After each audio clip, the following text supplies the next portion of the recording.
Mga kababayan, ma'am sir, this is Jam the Filipino channel. Ang inyong pong lingkod. So today is June 18 or 22, 2026. Tayo ngayon ay papunta dyan sa may Civil Service Commission. Dyan yan sa may Central Office, IBP Road, Batasan Hills, Bagong Silangan, Payatas, Quezon City. At dadalhin po natin sa may Sopident Street, New Haven Village, Kaligayahan, Novaliches, Quezon City. Okay, magbabalik po tayo mamaya konti po pag nakuha na po natin sila. Disclaimer lamang po, ang content po natin ay kalsada at hindi ang passenger. Kaya nga naman, sakali man po na may marinig kayong mga pangalan ng lugar, pangalan ng tao, pangalan ng organization sa government of private man yan, ay wala pong kinalaman ng channel na ito. At wala pong pinapatungkulan. Lahat po ng pinag-usapan dito ay pawang dito lamang po yan sa loob. At wala pong pinapatungkulan sa labas. Magbabalik po tayo mamayang konti pag nakuha na po natin sila.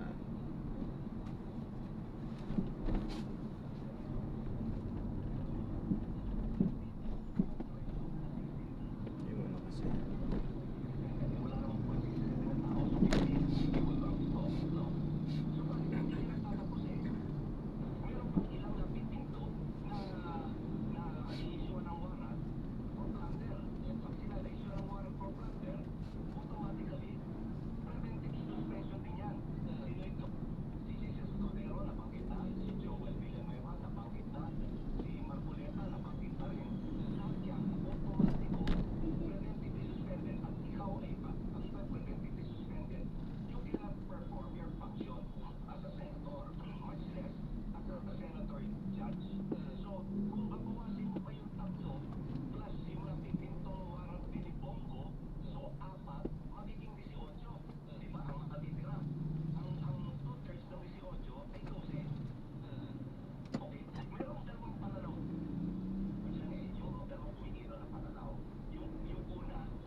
na to at kailangan talagang mabantayan at mapag-aralan kasi bilang magulang ngayon, I'm sure maraming katulad ko, katulad natin, nag-iisip na baka pwede itong mangyari sa ibang mga eskwelahan, whether private yan or public school, di ba? Kaya nga dapat sensitive din to yung pagkakatakal natin sa mga klaseng issue. Kasi nga pwedeng I mean, baka may kumaya or ano. May mga copycat na tinatawag at saka yung bullying talagang So, at hindi mo naman kilala ang Pinoy bilang ganyan. Kaya sa papanood natin, Very, yung mga hindi natin parang unheard of oo, itong nangyari. lalo na estudyante ang Mga bata po ang involved. Kaya talagang bilang mga magulang, kailangan talaga nating bantayin, kausapin, bantayan, kausapin yung ating mga anak. Oo, lalo na sa eskwela, may madalas sinasabi bullying daw ang naging ugat. Ang naging ugat, no, kung bakit nangyari yung pamamaril. At yan ang mga umarangkadang balita ngayong araw. Ako si Nia Corpo. At ako naman si Jeff Batallones para hindi maulis ang saban. Kapit lang hanggang sa susunod na. Tagdada Balita.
mga estudyante na manatiling kalmado at magtago sa ilalim ng kanilang mga lamesa.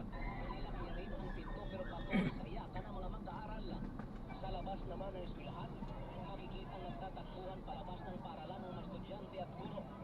Maririnig din ang pag-iyak ng ilang mag-aaral. Ang ilan sa kanila, tinutulungan ng mga kaklase na kulang at balisa sa nangyari.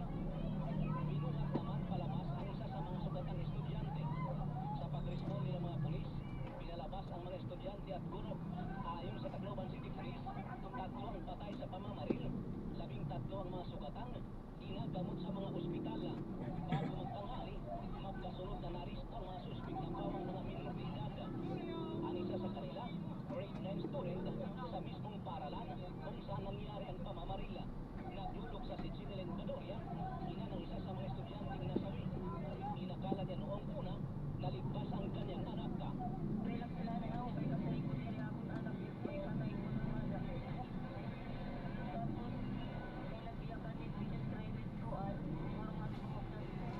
Panawagan niyang mapanagot kung sino man ang may-ari ng baril na ginamit ng mga minor de edad. Ginaharap ko gusto ko lutot makasuhan ang tagihan to nga mga pusil kaya diri at tumay nga feedback ako nuray kudot to nga pangilot na buwan at to nga mga pusil. Ikinabahala naman ng DepEd Eastern Visayas ang nangyari.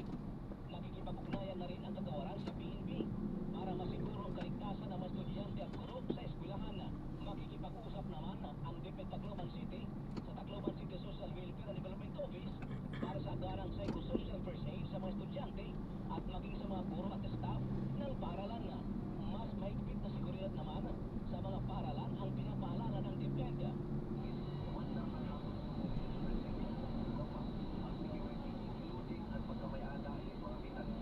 Sabi niya, mas maiging may mga metal detector ang mga security guard ng eskwelahan. Sinuspindi muna ang pasok sa eskwelahan kasunod ang nangyari. Patuloy pang iniimbestigahan ng mga pulis ang insidente. Inaalam kung paano nakapasok ang mga suspek sa eskwelahan. Ranoy Pudugdukan, ABS-CBN News. Lumalabas sa investigasyon na nanggaling sa isang pulis ang isa sa mga baril na nagamit sa insidente ng pamamaril sa eskwelahan sa Tacloban City. Live ni Patrol mula Campo Grame, Michael Belido. Mike, paano napunta sa bata yung baril? Alvin, oo nga eh. Sa inisyal na investigasyon ng PNP ay lumalabas na itong isa sa mga estudyante ay tsahin po niya yung isang pulis na may-ari ng 9mm Glock na ginamit doon sa krimen. Ang pulis na ito ay nakatalaga sa Police Regional Office Lead o Eastern Visayas Region at kasalukuyan na siyang iniimbestigahan para sa posibleng kapabayaan. Yung isa namang baril ay na-trace mula sa isang security agency sa Cebu City. Alvin, 4 na basyon ng bala mula sa kalibre 38 at 9mm na baril ang na-recover sa loob ng San Jose National High School sa Tacloban, Leyte matapos ang pamamaril ng 2 minor de edad na estudyante na ikinasawi ng kanilang eskwela at ikinasugat ng 13 iba pa. Binaverifika pa ng pulisya ang motibo at kung may tinangkit ba ang dalawa sa pag-iimbestiga sa social media account ng 14 anyos na estudyante na maril. Nakita ng pulisya na may ilang violent tendencies ang bata. Ayon sa PNP, maaari sanang napigilan ang pangyayari. May nakita po tayong mga pinost na violent videos, mga pertaining to guns, video of him firing a gun. So, ito,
komportabling lugar ang mga eskwelahan para sa mga mag-aaral, guro at iba pang empleyado.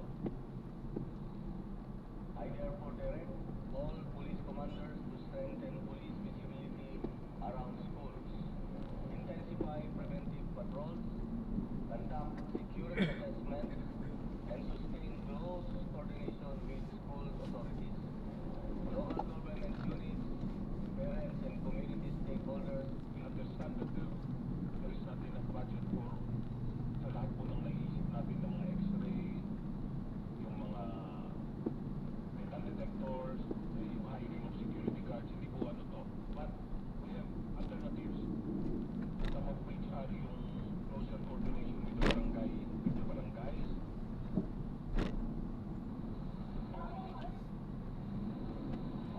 Alvin, nahuli ang isa sa mga estudyante na sangkot dito sa palit habang yung isa naman ay kalaunan ay lumapit mismo sumuko sa police station sa Tacloban City. Sa ngayon ay pumasok na ang DSWD, Department of Social Welfare and Development, para sa kaukulang intervention dito sa mga minor de edad na itinutuloy na ngayong EICL o Child in Conflict with the Law. Ayon naman sa Department of Justice, may koordinasyon na ang Tacloban City Police Office at ang Office of the City Prosecutor sa Tacloban para sa kaukulang investigasyon. Alvin, balik sa'yo. Mike, sa kata ng law enforcement na pag-ipunan minor nga yung mga suspect, paano bang mangyayari dyan? Sila ba ay nilitisin pa rin o hindi idadaan yan sa rehabilitation sa pamagitan ng Department of Social Welfare and Development? Ang usually nangyayari, Alvin, dahil nga minor de edad to, yung isa 14 years old, yung isa 15 years old, ang pumapasok na dito ay yung DSWD at ilalagay sila, isasailalim sila sa intervention at sa rehabilitation, Alvin. At pag sila'y tumuntong na sa tamang edad, itutuloy yung kaso o yun na yun? Yun yung malalaman natin, Alvin, no, sa mga susunod kung paano ba dito ang magiging, kung paano dito papasok yung law enforcement unit at kung paano pananagutan ng mga bata ito kanilang nagawang krimen, Alvin. Maraming salamat, Michael Belizo. Sa pool sa CCTV ang paulit-ulit na pananaga at paghataw ng martilyo ng isang lalaki sa kanyang kinakasama sa Tanawan City, Batangas dahil sa selos. Exclusive nagpapatrol, Dennis Dato. Nakuha ng CCTV footage na ito madaling araw ng Biyernes kitang dumating ang motorsiklo sa ay ng tatlong babae sa Tanawan City, Batangas. Sandali lang, matakbo at sisigaw na ang isang babae habang nahabol ng isang lalaki. Paulit-ulit pinahataw ng martilyo at tinatangga ng itak ng lalaki ang babae habang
portion na magkakaroon pansamantala. Yan sa other portion, hindi pa po malalaman kung kailan po matatapos.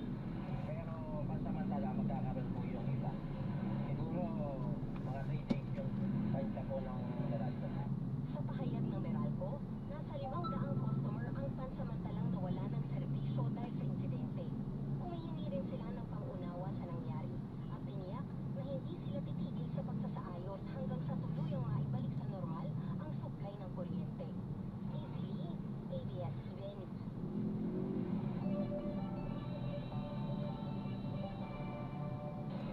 Alamin po natin ang update sa Bagyong Francisco mula kay ABS-CBN resident meteorologist Ariel Rojas. Ariel, nasaan na ang bagyo at magiging super typhoon ba ito? Bernadette, nasa gitna pa rin ng karagatan ang bagyong Francisco na patuloy na lumalakas at malapit nang maging super typhoon. Kailan ngayon ng bagyo ang lakas ng hangin ng 175 km per hour at pagbukso na umaabot ng 215 km per hour. Posibleng maging bagyo na o maging super typhoon na ito sa mga susunod na oras bukas ng madaling araw. At makikita sa satellite animation na organisado ang kaulapan ng bagyo halos pantay na, bagamat meron na rin mga humahampas sa bahagi sa may Cagayan Valley at sa Bicol region. Huling namataan ang bagyo sa layong 525 km silangan ng Nueva Ecija, Cagayan at kumikilos pa west-northwest sa bilis na 20 km per hour. Hindi po inaasang tatama sa lupa ang bagyo pero liligo ito malapit sa may Batanes, Babuyan area sa araw ng Martes at Miyerkules. Sa mga araw na ito, pinakamararamdaman ang pagsungit ng panahon sa mga nabanggit na lugar at posible po makalabas na ang bagyo ng Philippine Area of Responsibility sa araw ng Biyernes, June 26. At bilang paghahanda sa paglapit ng bagyo, nakataas na ang tropical cyclone wind signal number 1 dyan po sa Batanes at sa northeastern Cagayan, kasama yung mga bayan po ng Santa Ana at Gonzaga at ang eastern part ng Babuyan Island. Mararamdaman na yung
inatasan naman na ni Pangulong Ferdinand Marcos Jr. ang mga kinauukulang ahensya na magsagawa ng masusing investigasyon sa insidente. Inutos din ng Pangulo ang pagtitiyak sa kaligtasan sa mga pampubliko at pribadong lugar, kabilang ang mga opisina, establishmento at higit sa lahat, ang mga paaralan. Nakiramay naman si Education Secretary Sani Angara sa mga pamilya ng mga nasawi at sinabing pupunta ang mga opisyal ng DepEd sa Tacloban para sa kaukulang tulong. Sa hiwalay na pahayag, sinabi ng DepEd Central Office na itinuturing nilang high alert situation ang nangyaring pamamaril at nakikipag-ugnayan na ang mga opisyal nito maging ng DepEd Regional Office at Schools Division Office sa mga otoridad para tiyaking ligtas ang mga pag-aaral, guro at kawani ng paaralan. Nananawagan din ang kagawaran sa publiko na igalang ang privacy ng mga minor de edad na sangkot sa insidente, iwasang magkalat ng hindi beripikadong impormasyon at hayaang maipagpatuloy ng mga otoridad ang investigasyon. Ang Department of Social Welfare and Development nakikipag-ugnayan na rin sa mga lokal na pamahalaan at iba pang ahensya at nagpadala ng mga social workers sa lugar upang magbigay ng psychosocial support at psychological first aid sa mga apektadong individual. Tiniyak din ang ahensya na magpapatuloy ang pagbibigay nito ng kinakailangang tulong, proteksyon at suporta sa mga pamilya at komunidad. Samantala, inanunsyo ni Tacloban City Vice Mayor Raymond Romualdez na naaresto na ang mga sospek sa pamamaril sa San Jose National High School at nananawagan sa publiko na huwag magkalat ng maling impormasyon. Si Later Representative Martin Romualdez na kinatawan ng distritong sakop ng ang paaralan, nagpaabot din ng pakikiramay sa mga biktima, kanilang mga pamilya at sa buong komunidad ng San Jose at nananawagan ng malalimang investigasyon. Pinababahala naman ni Senate President Sherwin Gatchalian ang karahasan sa paaralan, lalo na nitong nakaraang linggo lang ay may insidente ng pananaksak sa isang eskwelahan sa Cavite. Nangako naman si Senate Education Committee Chair Senador Bam Aquino na tatalakayin ng kanyang komite ang insidente sa Tacloban para hindi na ito maulit. Gusto ring ipaimbestiga sa Kamara ni ACT Teachers Party List Representative Antonio Tino ang insidente. Diit niya, inilalantad ng trahedya ang kakulangan sa budget, kawani at suporta sa mga paaralan, pati na ang overcrowding sa mga classroom na pinaniniwala ang malaki ang epekto sa bullying at pananakot sa mga estudyante. Para naman po sa mga kapamilyang nakararanas ng mental health problems, maaaring tumulong sa 0917-899-8727 at 989-8727. Bernadette, pansamantaling isinuspende ang pasok sa iba-ibang paaralan dito sa San Jose, kabilang ang San Jose Central School, ang San Jose National High School, itong ang eskwelahan kung saan nakatakan ng Mandurip Elementary School. Dito niya sa San Jose ang nagpapatuloy ang investigasyon ng otoridad. Bernadette. Practice, ito ay heinous crime, pero dahil tulor de edad yung involved, ano yung ginawang pagproseso dito sa mga suspects? Bernadette, inaalam pa natin kung paano yung naging proseso sa pagkuha nga ng mga otoridad dito sa mga menor de edad na sangkot sa papamaril dito mismo sa loob ng paaralan. Ang alam natin ngayon ay kinuha sila ng mga otoridad na dito sa Tacloban City Police dahil nga iniimbestigahan nila kung paano napunta sa kanila yung baril, halimbawa na lang ano yun, at kung paano din napasok sa loob ng paaralan yung baril na kanilang bitbit at yun nga, nagdulot ng kung saan yung mga ilang estudyante dito sa eskwelahan ay tinamaan ng baril at ang iba ay nasawing. Bernadette. Maraming salamat sa iyo, Francis Orsio.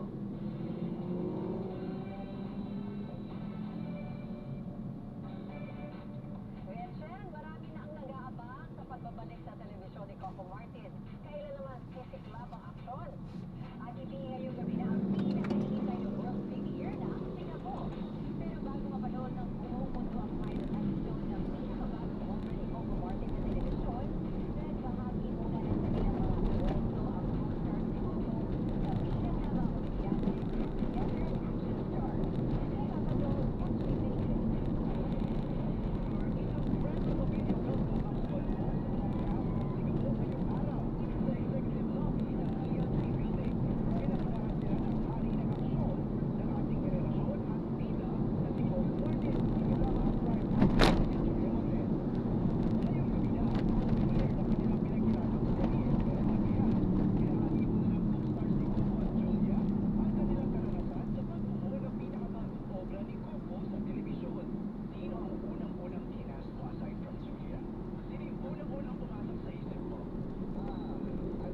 ng ating internasyon, ang aking anak sa series, si Jong Ilang.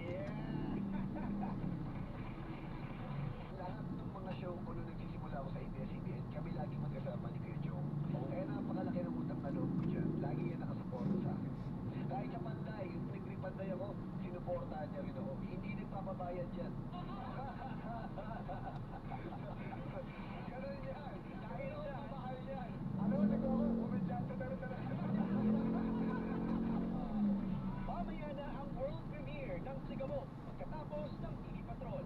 Sigamo! Can't Take Believe It, ABS-CBN News.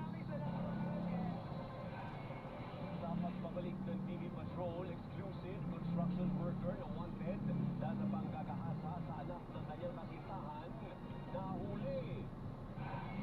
Di umano'y maagang pagtaas ng presyo ng produktong petrolyo, inalmahan ng mga motorista. Bini, pinatunayang next level ang Signals World Tour. Abangan ang iba pang mga nagbabagang balita sa pagbabalik ng TV Patrol.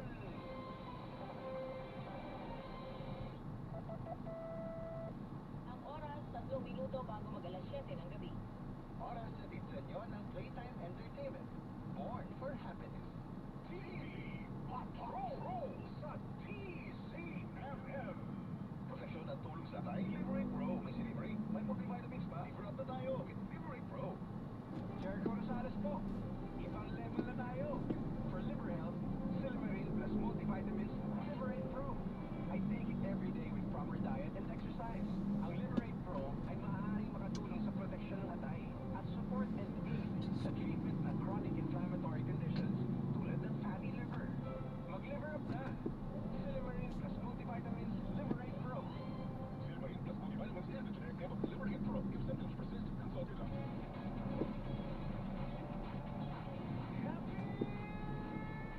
Playtime Entertainment is an entertainment platform bringing together media, sports, and digital content on the international stage.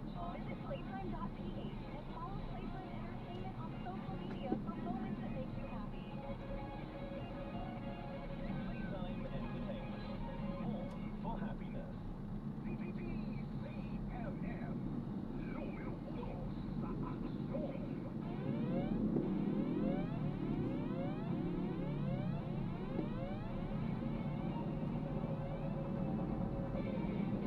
Tanggap po tayo ng pag-uulat mula sa ating Radio Patrol. Planong paghalal ng presiding officer ng Senate Impeachment Court dapat tutulan ng minorya. Ayon yan kay Senator Robin Padilla. Narito ang balitang kumpirmado. Sigurado mula Senado, Radio Patrol, Robert Mano.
Robert. Maraming salamat, Radio Patrol, Robert Mano. Manatiling nakatutok sa DZMM Radio Patrol sa Isleta at DZMM Teleradio. Ako po si Amy S. Pareha.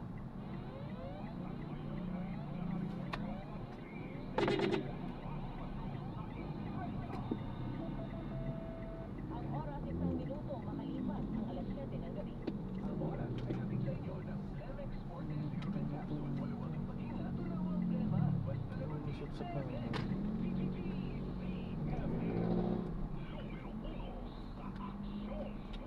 Kahit may edad na kami, masigla pa din. Tuloy lang sa activities. On the go! Dahil sa health So, na-drop na natin sila. bago pa eh. Maraming salamat po sa panonood. Hanggang sa muli po, ingat. God bless. Paalam po.